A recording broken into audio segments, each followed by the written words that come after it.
আসসালামু আলাইকুম। আপনার জীবনের সবচেয়ে গুরুত্বপূর্ণ বিষয়গুলো আসলে কি, কি?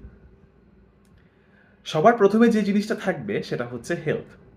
Both mental and physical. কেন?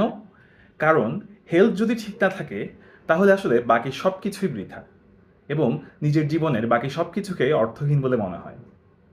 সেকেন্ড হচ্ছে রিলেশন। পরিবারের সাথে রিলেশন অর্থাৎ বাবা-মা, ভাই-বোন কিংবা স্পাউসের সাথে রিলেশন, বন্ধু-বান্ধবের সাথে রিলেশন, কলিগের সাথে রিলেশন, ইভেন আপনার পাড়ার যে দোকানদার তার সাথে আপনার সম্পর্ক কেমন সেটা। থার্ড হচ্ছে আপনার অ্যাচিভমেন্টস সমূহ। যেমন আপনার অর্থ সম্পদ কতটুকু, অথবা আপনার চাকরি কেমন, আপনার প্রফেশন কি, অথবা অন্য যে কোনো অ্যাচিভমেন্টস। কিন্তু এই সব কিছু থেকেও আরও দুটো গুরুত্বপূর্ণ বিষয় আছে।